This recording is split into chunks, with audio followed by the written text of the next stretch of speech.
Do you want to go deeper in your faith even while you're on the go? No matter how busy the season you're in, Access More has a library of faith-based podcasts to help you grow spiritually. With podcasts from Christian thought leaders such as Christine Kane, Lisa Harper, Taryn Wells, and Bob Goff, you can hear podcasts on religion, culture, family, entertainment, and so much more. Access More gives you a safe space to find inspiring conversations about faith. Start listening today at accessmore.com. I accepted whatever happened.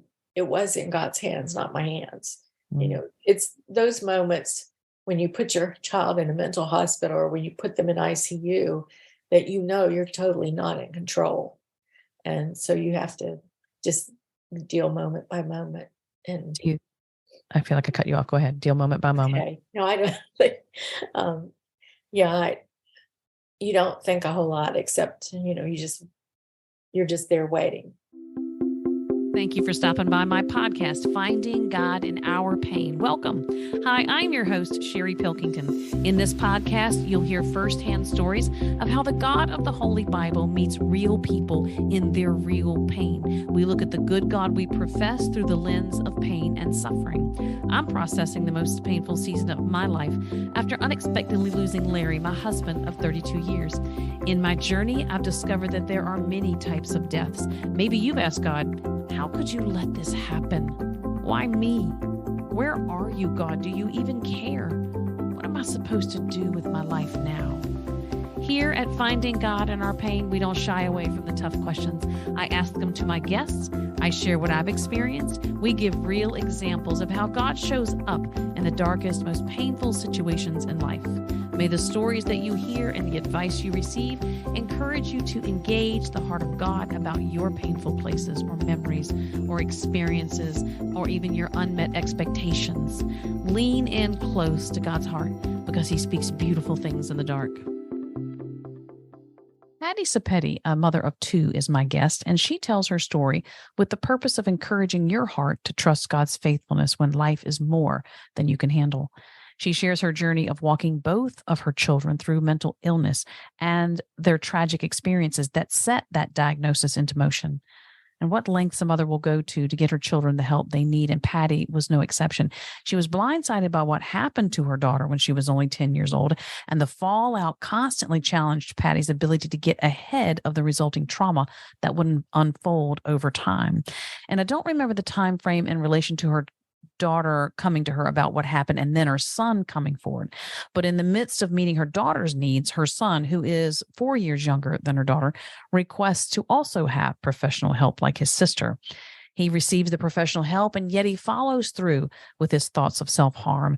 And Patty finds herself sitting beside her son's hospital bed, looking at the countless pieces of machinery, not knowing if he'll live through the night. Patty's journey into uncharted waters hit her from several sides. Along with her children's level of need, her husband would also be diagnosed with a hole in his heart and endure multiple procedures, each one having the potential to take his life. And her aging parents needed her help as well. And just when you think that would be enough, she herself is diagnosed with PTSD.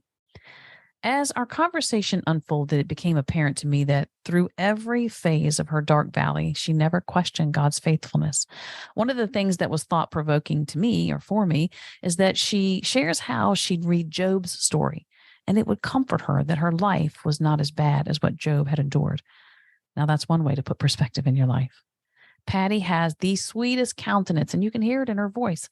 If you think she'd make the sweetest friend, you're right.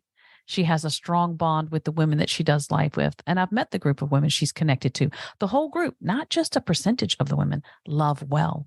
If you're ever on the Eastern Shore in the Cape Charles area of the Virginia side and you need a kind person to talk to, stop in at Sheridan Church and ask for any one of the women who serve on the WINGS team.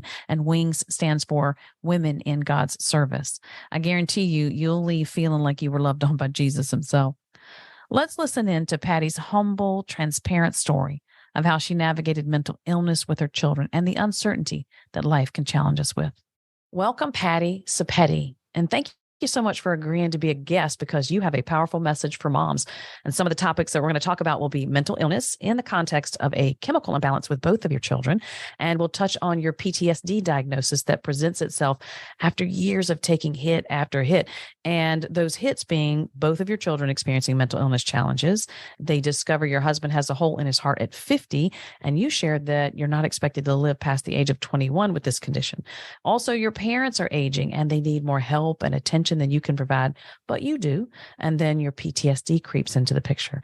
So where I'd like to start is for you to give our listeners a quick glimpse into your foundation, because you have a strong Christian background. You traveled the world with your family because of your father's military service, and both your parents were solid believers, and they were very active in church wherever you guys were stationed. So share with us the faith environment that you were raised in, including the English-speaking church in Thailand during the Vietnam War with such impressive missionaries. So welcome, Patty.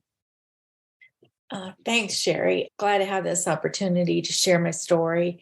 And I've shared my story over the years in a lot of church settings. This is the first time to do a podcast. As you mentioned, as a child, we moved every 2 years, starting when I was about 2 years old. Guam was the first place we moved to. When I was about 13, 14, we were living in Hawaii. My dad got transferred to Thailand, and my first response is, where is that? I had never heard of that.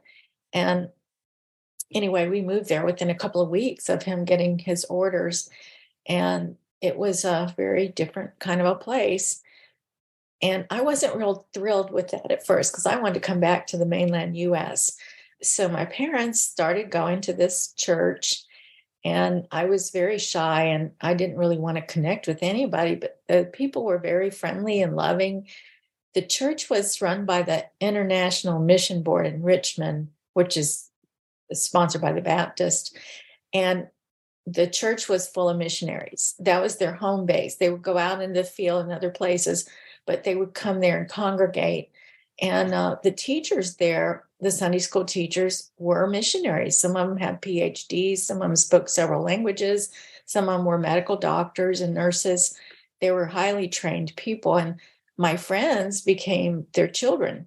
And so if we'd have a slumber party and all of us girls would get together, we'd get out our Bibles and study for Sunday, because nobody went to Sunday school without studying, because dad was going to be, or uncle so-and-so is going to be your teacher.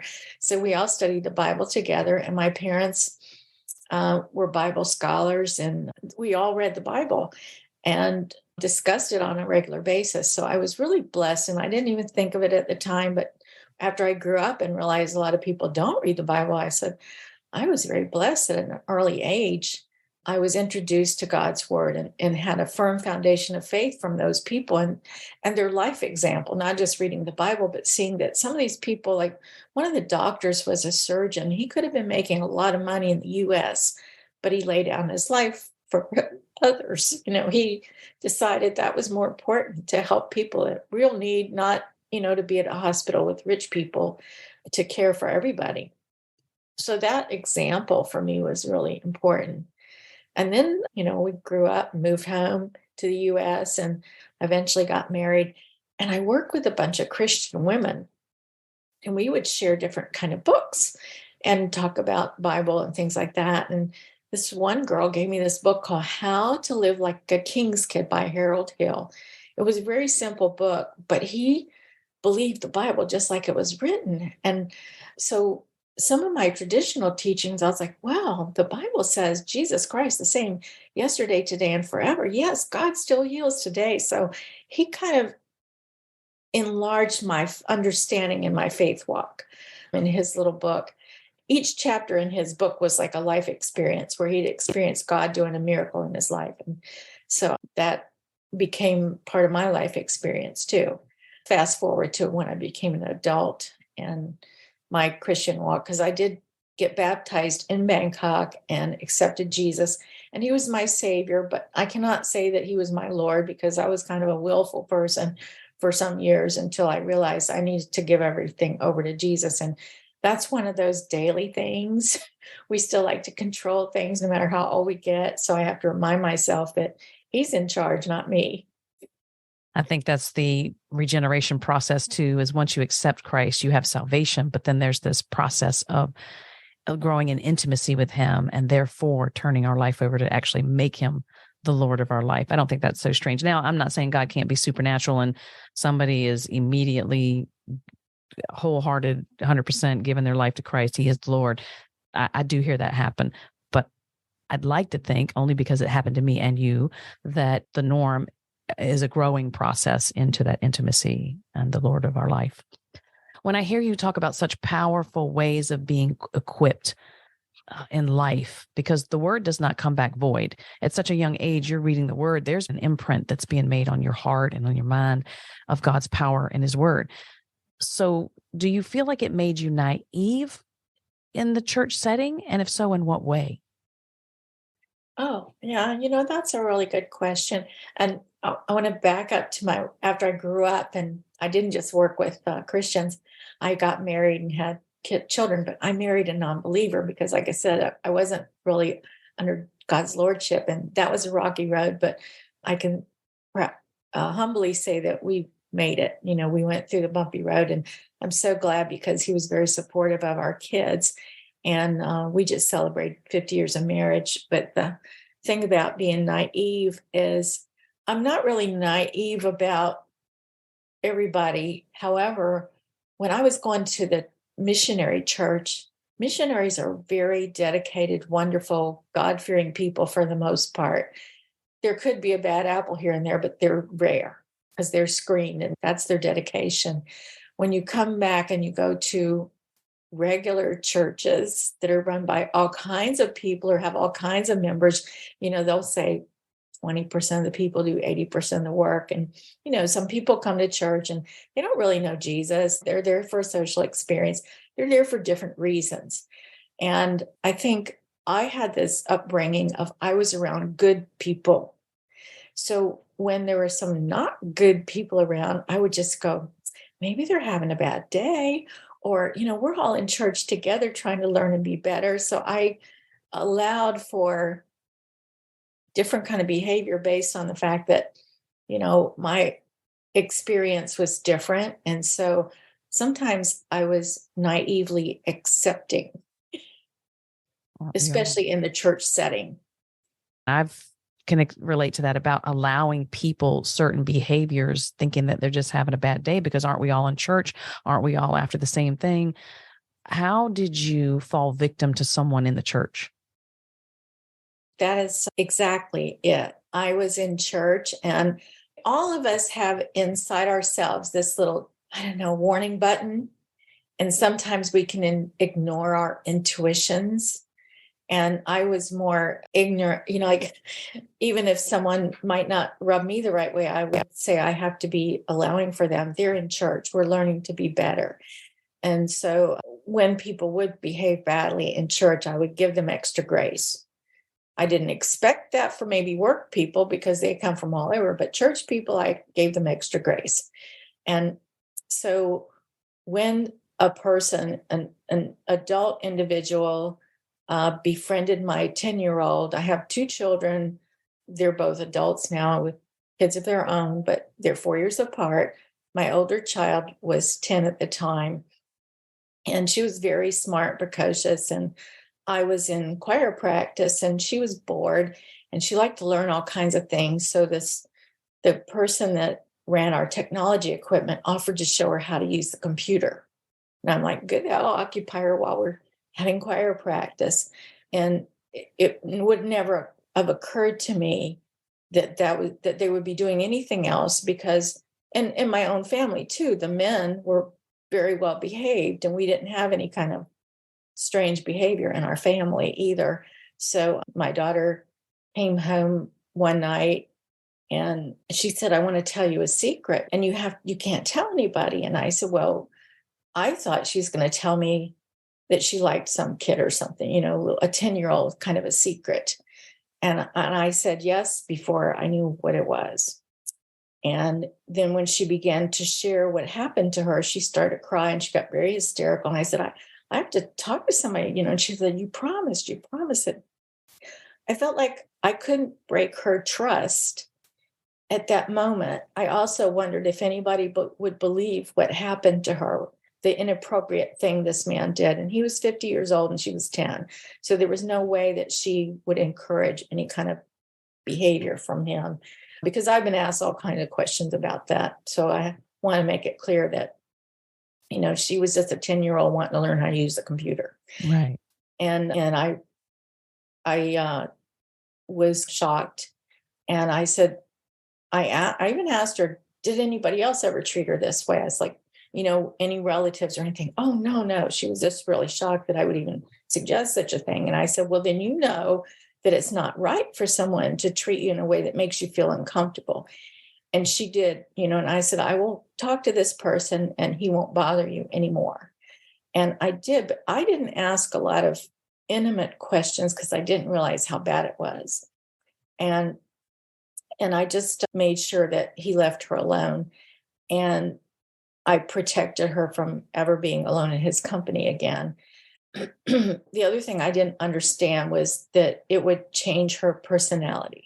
She'd been very assertive and self-assured, and she became kind of nervous and withdrawn over a period of time. It didn't happen like in a day. It was just, I just watched her kind of get, upset easier. And then she eventually got sick. Let me ask you a question real quick. I don't mean to cut you off, but I want to ask you this question. And what did this, and I would say molestation to your daughter, do to your faith? Because while she's been physically, emotionally, and mentally assaulted, I tend to feel like as a mom, you too experienced a level of that as well. Yes. When your children hurt, you hurt. Yeah. Initially, I was very angry that this man, would do something like this. And also to be violated in church. That was like the ultimate betrayal, a place you're supposed to feel safe. So yes, it does kind of, when it's your kid, it affects you very strongly too. So I'm clear that I was not the victim, but by watching my child, it affected me long range also. Yeah, because I was thinking that the fallout is bigger than just what has happened to your daughter, because it impacts everyone around her, those who love her and care for her. And so it impacts them. Were you able to separate this man's actions from God? Because I would say separate it from the church, but the church is filled with people who do not always represent God well. So I'll let the man represent the church and ask you directly about God. Did you blame God in any way for what happened to your daughter? Because just like you said, it's the Lord's house, and many would say should have been under God's watchful eye. I've heard that before. No, I don't really think that way. No, I think if I ever did feel that way, I would have just been a dropout, which there have been periods of time where I didn't go to church. But no, I never felt like that was God's fault in any way. Each one of us is responsible for our own behaviors and actions. So, we all just, I would say we all make mistakes, but that's not a mistake. It's an on purpose. It seems to me too that your default was not to be mad at God. So that really speaks to that pouring in of God's word and of God's relationship and of God's intimacy. Would you say that you were at a place of intimacy with God yet? Because I know my dark valley, brought me to a whole new level of intimacy with God. How would you define your relationship with God at this point? Are you a believer where he's given you salvation and not yet have you made him the Lord of your life yet? Can you remember that far back? I would say I was a strong believer. Whether or not he was totally Lord, I don't know if I can even say that today sometimes, but I will tell you my struggle was forgiveness. And how do you forgive someone that does that? How do you forgive yourself for being naive and allowing it to happen? And that was something I had to think about for several years. And when other people would talk about forgiveness, or would there be a Bible study or a lesson on forgiveness, I would just kind of, did they understand how hard it is? And I know there have been people that have had many worse things happen in their lives. I know families of murder victims and things like that. But forgiveness is a hard thing, no matter what your level of closeness is. And that was a struggle I had for some years. That is a bitter pill to swallow when you've seen one of your loved ones be harmed or hurt in any way, shape, or form, especially a mama's heart, like a bear. How did you come to this place of forgiveness? How did you forgive yourself? I think I still work on that sometimes. Yeah. I think, we are not all knowing, all seeing. And I think we have to say forgiveness is, we know that we've been forgiven and we have to forgive others, including ourselves, and give ourselves a little extra grace, because we're all in this world, but we're not of it. And we have to live in it as best we can know how. As far as forgiving a guilty person, I had to figure out that I could be at peace with not having a lot of strong feelings against that person, but also say to myself, that doesn't mean I have to have a relationship with the person. I can just let it go and not think about them anymore. And that's a good point too. Forgiveness does not necessarily mean reconciliation. And Right. so you can forgive and keep that distance. But I often think of, when I hear the story of forgiveness or think about the topic of forgiveness, I think about Joseph, who was sold into slavery, ends up in Egypt, second man to Pharaoh, and he forgives his family, but they're not present in this forgiveness process. It's a forgiveness journey that's personal and intimate between him and God. Mm-hmm. And so I like to know that you don't have to necessarily work it out with the person in order to arrive at a place of forgiveness. It can be that's just not between. always possible. Yeah, that's not always possible. And people who are guilty should be held accountable for their actions. So Mhm. forgiveness doesn't alleviate their responsibility and their actions either. It's not agreeing with what they did. Well, I will say, since you brought up the accountability, we didn't take action right away. But some years later, when we heard that another child was victimized, my daughter agreed to testify. So this happened when she was 10, and she testified when she was 16. Wow. And he was incarcerated and held accountable for his actions against her and another child. So, he did have to pay for what he did. And she also allowed me to go before the Virginia State Crime Commission and give a testimony that made the news, because we didn't have Megan's Law in Virginia at that time. And we didn't want him to get out and the community not be aware that there was a dangerous person. So we do now have Megan's Law in Virginia, partly because of my daughter's story. That's incredible. What bravery that took for her, as well as you, to make a difference for other children. So that's quite. Her position was, I could talk about it. She just didn't want to be there. So she permitted me, because when I made her the promise to keep silent, I kept that promise until she released me from it. Right. That's beautiful. And that was hard to do, because I didn't, I wanted to do the right thing by her and other people. Right. What a torn position to be in. I can't even imagine. And then God works it all out. I love that about him.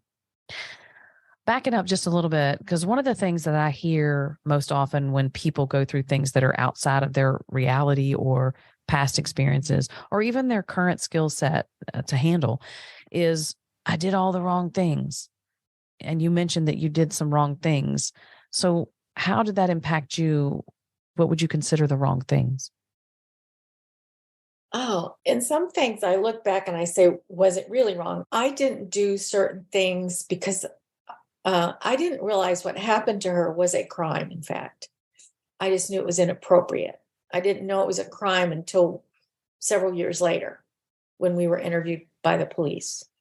So I'm not sure if I would have made a report sooner or not had I known that. So I can't say I knowingly did a wrong thing. I was just trying to protect her, and I was not aware that it was a crime.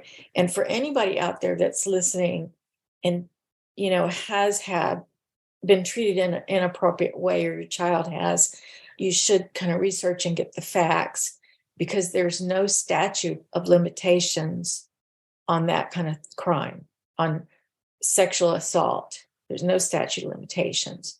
So it doesn't matter if it happened a long time ago. And some people are still afraid to talk about that. And I've talked to many women and tried to encourage them, even if they didn't go get legal, to get some sort of therapy help.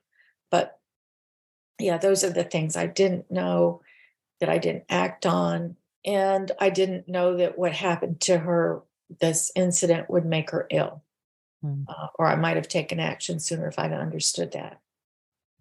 Yeah, because she goes on to go through many phases of illness that stemmed from this experience with this man. How old is your daughter now? She's in her 40s. And living a full life. I would say so. Let me go back to, I guess, get the timeline, because as I mentioned, she got sick. She actually contracted an illness called Epstein-Barr virus, which is like mononucleosis. And her whole immune system got weak. And another thing I learned many years later is that when you are treated like that, it takes your identity as a person. It takes your innocence and your identity. You're no longer self-assured. And, when she was little, she would get 99 in standardized testing. And when she went to school, when she got older and she got a 95, she was crying. She goes, "I'm not smart anymore." I'm like, 95 is not that bad, and you're older now. But I couldn't convince her. She was really, she had lost her identity as a person. And so anyway, she got this virus and she was sick for a year. And she would get strep throat every week, and she wasn't even going anywhere. And we had her on constant medicines. And eventually she did get better from that, regained some of her physical health. And I didn't realize that there was still stuff going on, because we just didn't talk about this incident very much at that time. And I had stayed home with her while she was sickly, and I'd gone back to work. And I wasn't back to work more than a few weeks when I realized something else was wrong. And I suggested that she might need to talk to somebody about this thing that happened a long time ago. That's what we call it, the thing. And I convinced her to sit with me and a counselor and just vaguely, provide some information. And then she agreed to have the counseling alone without me in the room.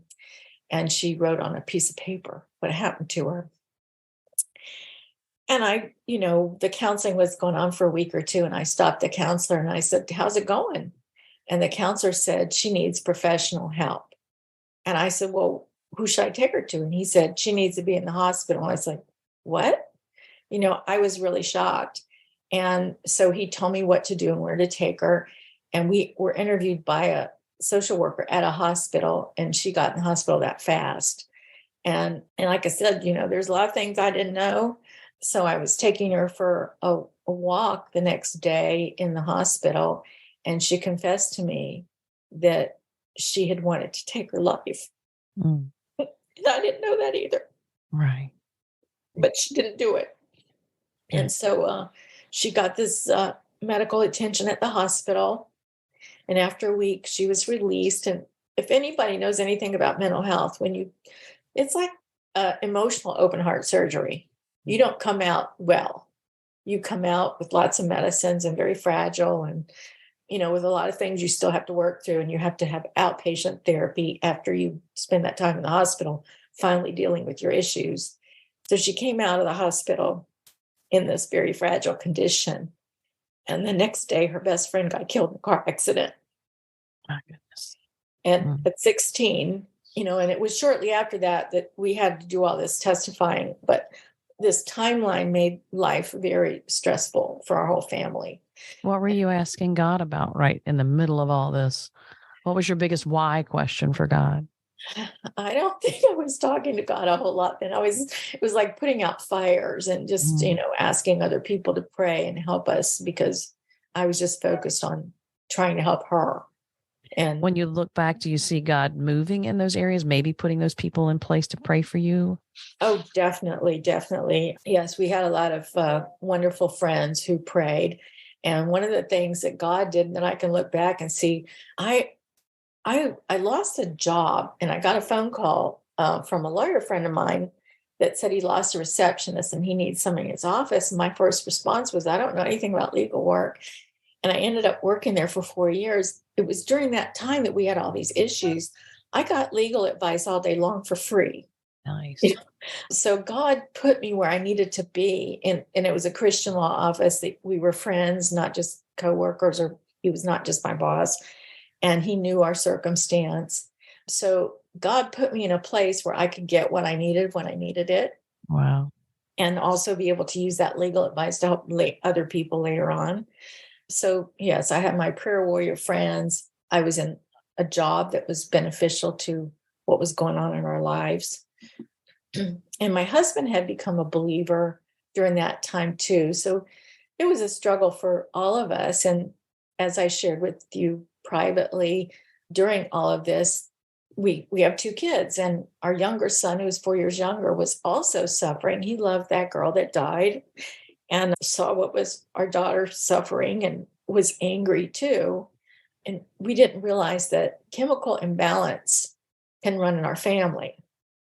And, we don't treat people differently if they say they have diabetes. Well, that's a chemical imbalance, and it can affect a lot of things in your body. Well, a chemical imbalance in the brain affects your behavior and affects the way you think and act about things. And so, and it's the chicken or the egg kind of a thing. You may already have it, or a circumstance can cause your chemicals to get altered.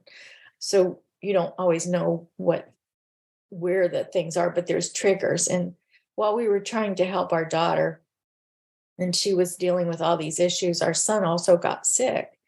And when you have teenagers getting problems, they don't react the same as adults. The stereotype of a mental health person is, if you're depressed, you're sitting alone in a dark room. My kids never did that. They had a lot of friends. They were going places. They were socially active. They never kind of withdrew from society.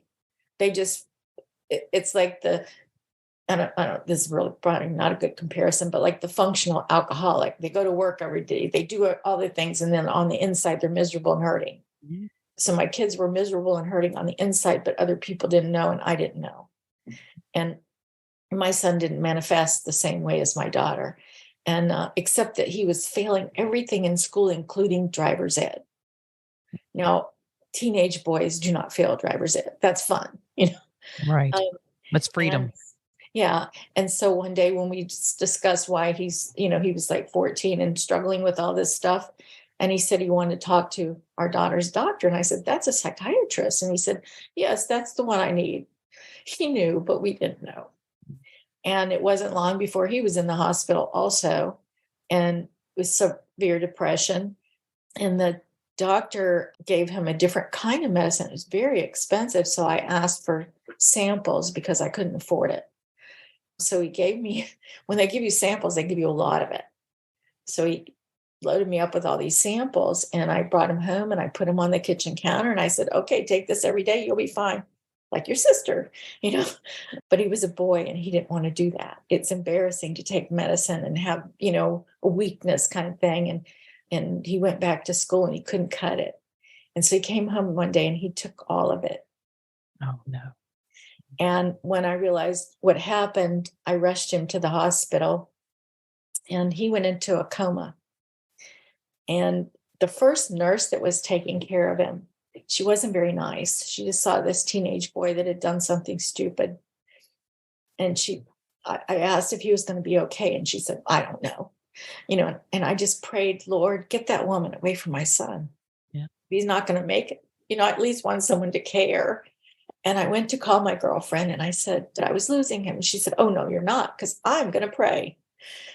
And so I went back and I heard the doctor, and he said, well, I don't know what was wrong with her, but he kicked out this nurse. She moved too slow for him. And so she was gone. And the next nurse that came in, by then he's hooked up to life support and everything. And the next nurse said, I know what he really needs. And I'm looking at all this fancy equipment. And I said, well, whatever else it is. And she said, he needs prayer, and I'm going to pray for him all night. And I knew my friend at home was praying. I knew this nurse and her friends were praying. Yes. And so I didn't know if our son was going to make it, but I knew he was in good hands. Mm. So when you're, as mama, you're sitting there looking at your son hooked up to all that equipment and you have that confidence and that peace that he's in good hands. Did you have anything that you laid down for God? I guess your son's life in that moment. What did you lay down in that moment? I accepted whatever happened. It was in God's hands, not my hands. It's those moments when you put your child in a mental hospital or when you put them in ICU that you're totally not in control. And so you have to just deal moment by moment. And you don't think a whole lot except, you're just there waiting. In a moment like that, I see the investment in the foundation for you to be able to stand strong in the midst of that battering, really, on a mama's heart, just constant battering, but you still hanging on to the lifeline, confident that he's in control, especially when we're not. But is there any control on our behalf? Well, maybe to make our own choices and things like that, responsible for our own choices, but God's in control. Yeah. You become very aware that you're totally not in control. And, it doesn't matter what kind of serious illness, when you go to the hospital and the medical profession takes over, you don't have much to say except you're in their hands and you're in God's hands. It's comforting to know, though, that doctors are in God's hands as well. Like when I pray for people that are in a medical situation, I always pray that doctors are given godly wisdom in making these decisions. Yes. Anytime I know one of my family, friends, whatever, going into surgery, I always pray that the equipment is operable, the tools are clean and available, that there's no animosity between the team because, sometimes they don't get along well. I pray that the doctor's hands are actually God's hands. His wisdom and discernment is God's wisdom and discernment. So I can see you praying all those things over your children as well. Of course, he got better, but his episode was kind of the straw for me. In what way? Well, I kind of reached a point. I had mentally gotten to this place where I said, I can't handle any more bad things. Right. Bad things probably will continue to happen, but I can't handle them. And so I sort of had a meltdown. And at that point, and I started really struggling emotionally, their mental health began to affect mine then. And it was after that my husband was diagnosed with this hole in his heart. And he went through several catheterizations. One's pretty serious. He's had 5. And they finally figured out that they could put a plug in the hole. And he's doing good now. Awesome. But at that time, it was like, sick husband, sick kids, lots of medical bills. And I had one place tried to sue us because my daughter's insurance wasn't paying off very quickly. And we finally got through that. But, when you talk about physical, emotional health stress, sometimes people forget about the financial stress that it also puts you under. And I've always been the person that paid the bills. So all those things took a toll. You were shouldering that as well. And your parents are aging and they need more attention, more time, more help. So now you have that. What indicated to you that you needed help yourself? Was it progressively growing? You said that the body has alarm systems, and I agree with that. Is that something that kept setting off? You kept getting an alarm in the body, or did a friend say, hey, something's going on here with you? Well, I began to realize something was wrong with me. I just didn't know what it was. I started crying and I couldn't stop. Yeah. I would wake up crying. I'd go to sleep crying. It was like constant, and it lasted for months. It wasn't like for a week or a day or something. I was always weeping. And even now I can be a little emotional sometimes, but it's not where I can't control it. My lawyer boss had a bunch of self-help books that he gave out to people who were struggling with different issues. And I read them all.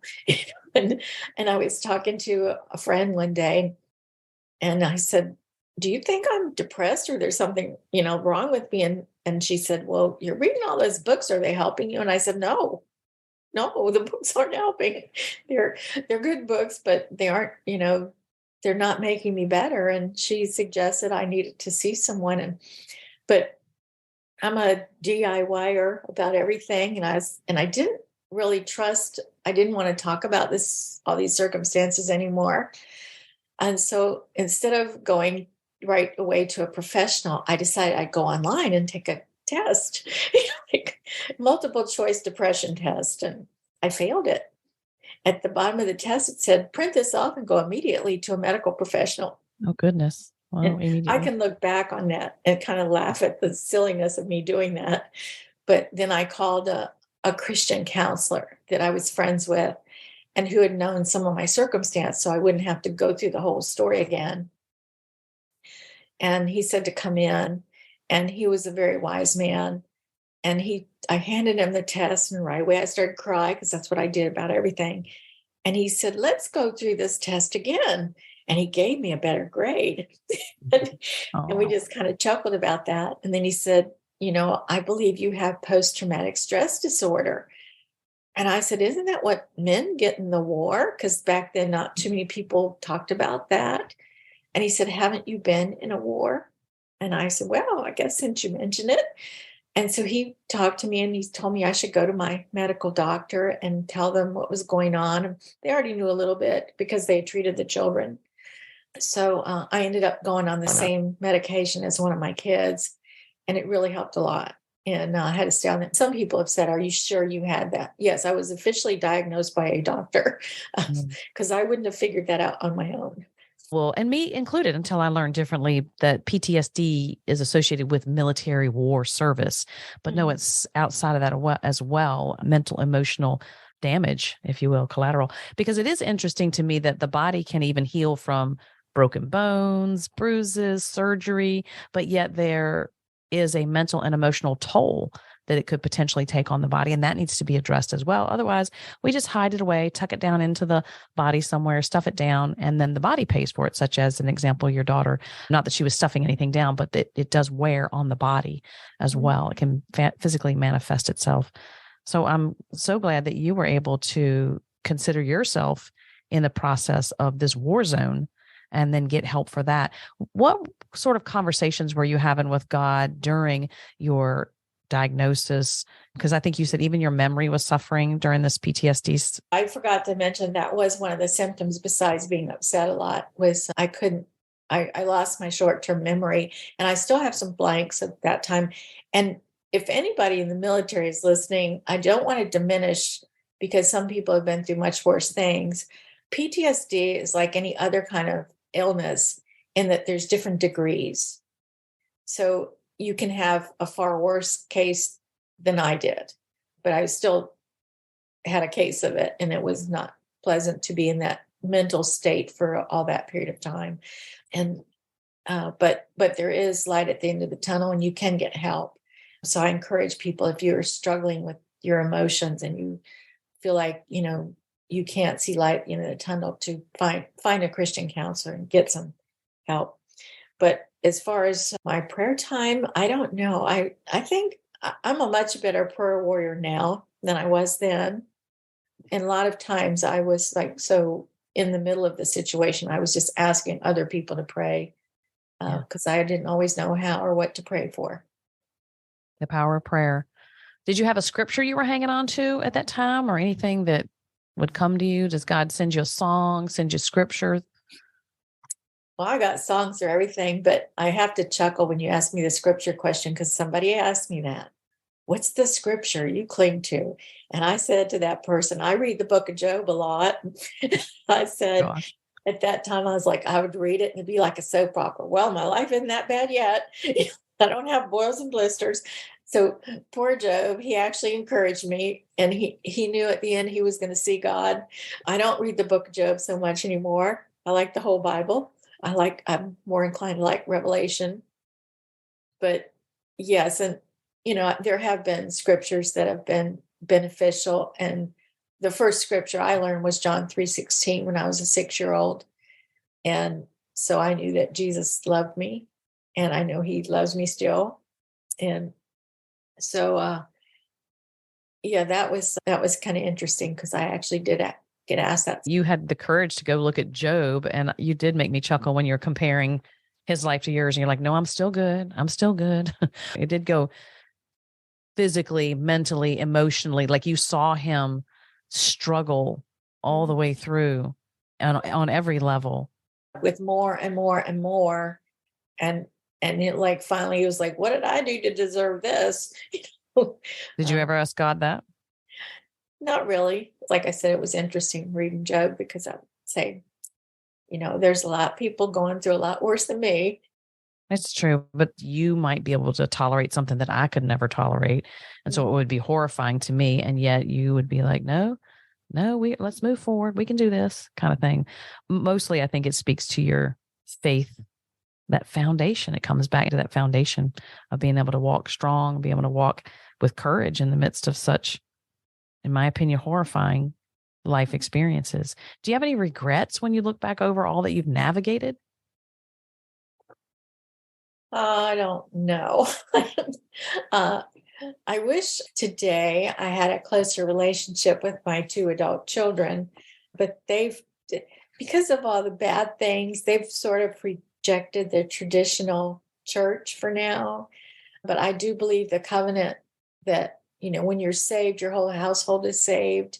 Amen. And so I do expect that God will bring them back around at some point. And the other thing is, I was brought up in an environment of facade. It didn't matter what you were going through, what was happening. When you got into the church building, people would say, good morning, how are you? And the response was, I'm fine. And I was far from fine quite often, but that was what I did for a long time.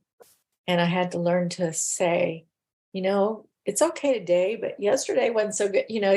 I was not fine, and I had to learn to tell myself and other people that. And if they didn't get it, that was not my problem. That's very good that you bring that up, because it sounds like there was a big transition for you when you opened your mouth and confessed to a friend. Do you think something's wrong? I'm over here struggling. I'm looking at this, I'm doing that, and something's not right. So once you got out of the dark, if you will, with what was going on, then you had a friend give you advice that led you into a good place.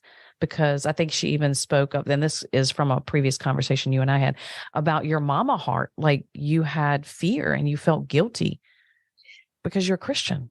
Yeah, that was another person. That wasn't the same person. But yes, I went to someone, besides asking my friend if there was something wrong with me, and she definitely agreed there was. Then I was on this retreat, and I went to this leader who was counseling at this retreat, and I said, I have a problem. And of course, most people thought I was fine, because I was used to saying I'm fine. Mm-hmm. And I told her that I was terribly afraid. And I felt guilty that I was afraid. And I said, I can't be more than 30 minutes away from my kids, because I figured in my mixed up mental health thing that in 30 minutes I could fix it. If I could get there within 30 minutes, whatever it was, if they had a problem they couldn't cope with. And then my daughter moved 3 hours away. Oh, goodness. And I was really afraid then. And so this lady said, it's okay to be afraid with what you've been through. And I said, well, I'm supposed to be full of faith, not fear. And she said, well, that's your mother's heart. And so she said, she more or less said in so many words that I didn't have to feel guilty anymore about being afraid. And so I went away with that burden lifted, and I was still afraid, but I wasn't feeling guilty about it anymore. So that helped that. And that was a really hard confession to make, even privately, to one person, because sometimes strong people don't want to admit they have weakness. But eventually God healed the fear part too, as well. That just took longer. How did you address that with him? Did you confess? Did you lean into scripture? Did you just have an ongoing conversation with him to kind of dig around in why you were fearful? Or did you just submit it to him and let him work? Well, I knew why I was fearful. I thought I was going to lose both of my children to suicide, and you don't always know. The fear thing was very simple for me. I was afraid that something would happen that they couldn't cope with. That's what our son, he couldn't cope. And before he could call anybody, he took action. And there was nothing I could do to control that, And so we did have a conversation with the kids, and we all went to sort of family therapy. And we said, look, if you have a problem and you can't cope, it's your responsibility to tell us. And then it's our responsibility to try to help you deal with it. Mm-hmm. But if you don't tell us, we don't know. We're not mind readers. Yeah. And so I would tell anybody that's dealing with suicidal family members, that's all you can do. And then the rest has to go to God, and you have to have peace that you've done all you can do. And there's times when that person is going to make it. And there's times when, something bad's going to happen and you have no control over that. That's a huge thing to stare in the face of and have to make sense of it or make peace with it. How did you make peace with that knowledge, that reality that it could happen? I mean, your son did. Yeah. Yeah, he did try, but he recovered. We can't fix ourselves. Only God can heal what's inside of us. So how do we think we can fix anybody else? True. We just be there for them, communicate as best we can, and admit that we make mistakes or we don't hear right. If you're talking with someone in a counseling kind of way, you can ask for feedback. If when they speak to you, is this what you meant? Or is this what I heard? Or, and beings were on the suicide thing. One of the rules is if a person is feeling those feelings and having those thoughts, they have to say to you, I promise you, if I get bad, I'll tell you. Now, if they can't make that promise, then you got a problem and they need to get to the doctor right away. But most people, even when they're having those kind of struggles, they can say that, yes, before I take any kind of wrong action, I'll call you. Or I'll call somebody else. It needs to be more than one person they feel like they can communicate with. That's a good point too, because what if they can't reach the one person? Yes, we actually did that one time. My daughter, when she moved away, she was having a struggle and the doctor asked her who she'd call. And she said, I'll call my mom. And I was like, what if I don't answer the phone or I couldn't get there? And so I said, let's put some more people on the calling list. And we agreed that there were several other people that she could contact if she had a struggle that she couldn't cope with. And what would you suggest to a parent as far as therapy for themselves while their children are going through therapy? Is that a tool you used? Yes, most definitely. Because you can go to group and family therapy and that helps your whole family. But individually, there may be things that you need to talk about or share or think about that need to be private. It has to be someone that's not hearing the rest of the situation that can just help you with your problem.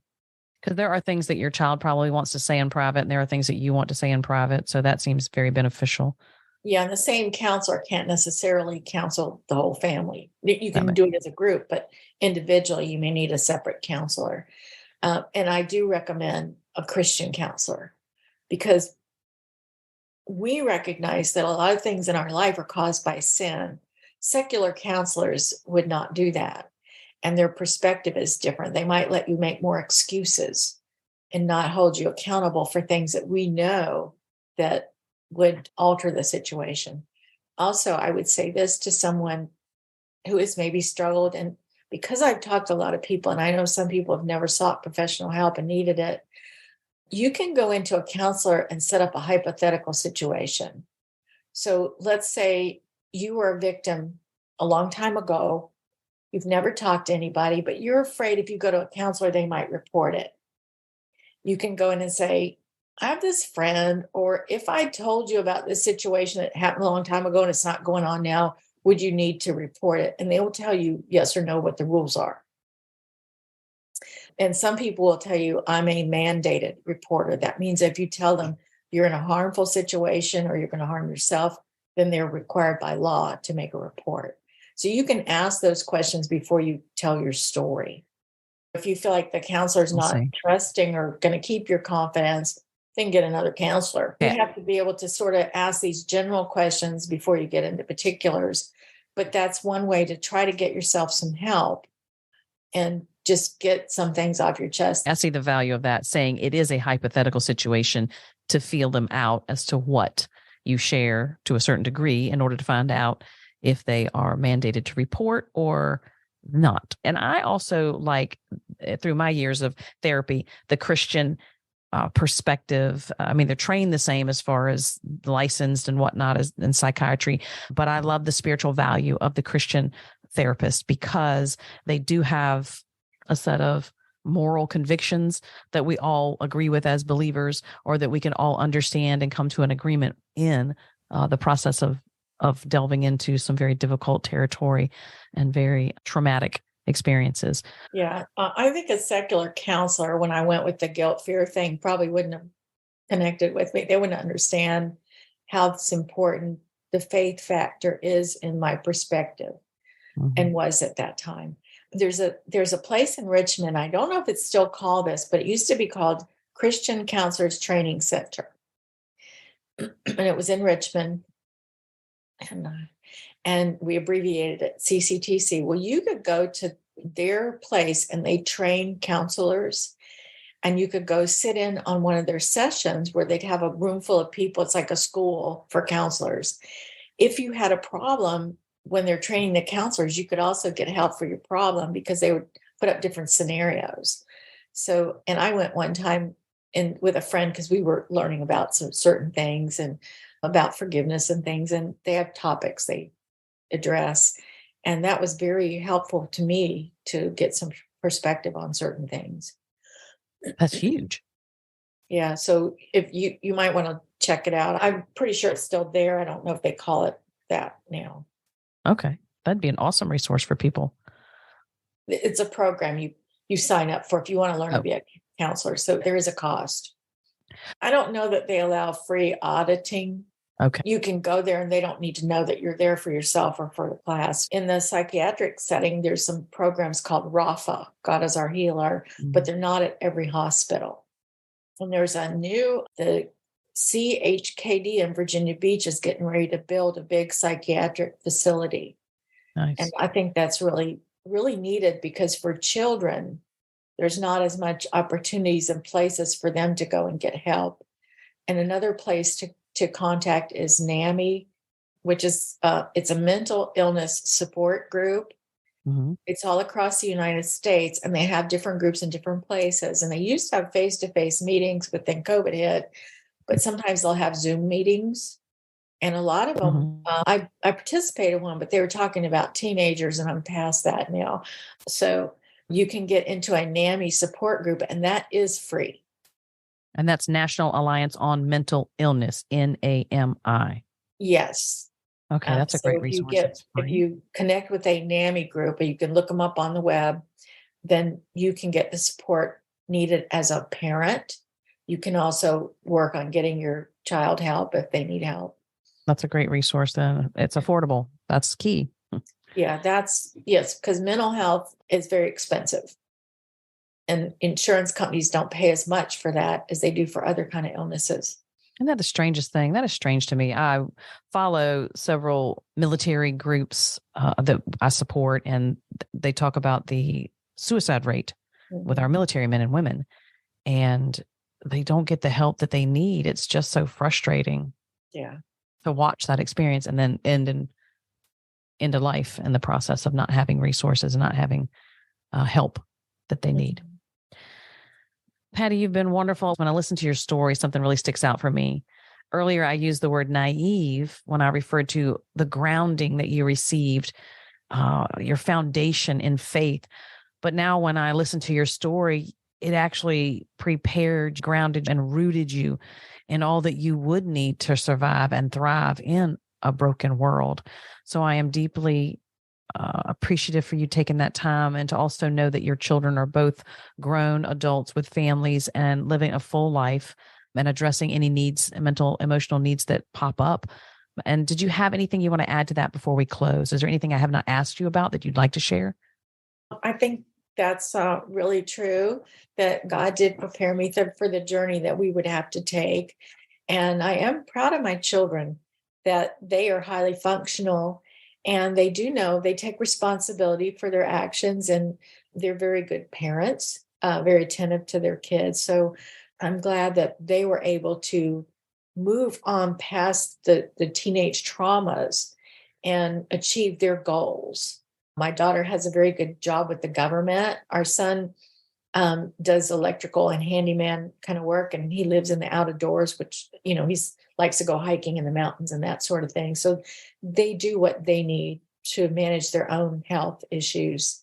And that's really great, that they were able to get past some of it. And I know some people are still struggling with children that, even as older adults, still need a lot of personal help from others. And I'm very happy that my kids, while they don't get in touch much, people ask, does that bother you? And I said, no news is good news. But they know that my husband and I both would take their call if they had a problem, and we needed to support that. So there is light at the end of the tunnel. Mental health is a lifelong thing, and communication is a lifelong thing that we all need to keep striving to communicate better with others and see, when you ask someone how they are and they say they're fine, probe a little bit. They might not be fine. Probe a little bit. That's true, especially if there's someone that you can indeed get them to open up a little bit more for you. Patty, thank you so much for your kind words of encouragement and resources and sharing your journey with your children. I appreciate that so much. Well, thank you, Sherry. I really enjoyed talking with you, and I hope this can help some people on their journey. Oh, it will. It definitely will. So thank you for being vulnerable. Thank you for your time and for sharing this experience with my guest. I hope you have found encouragement for today and a deeper revelation of God's heart in the midst of pain and suffering. We'd love to have you as a subscriber to Finding God in Our Pain so that you can be connected with all my guests as they share their personal experiences and professional knowledge about pain and suffering. And because this podcast is a division of the website A Life of Thrive, for more information and the various ways you can connect with us, please visit the website alifeofthrive.com. I look forward to sharing more transparent stories from the hearts of women who intimately know what it means to have their world flipped upside down, their authentic struggle to make sense of it, and what recovery and healing looks like. Till then, sweet woman, remember you are not alone and that God speaks the most beautiful things in the dark.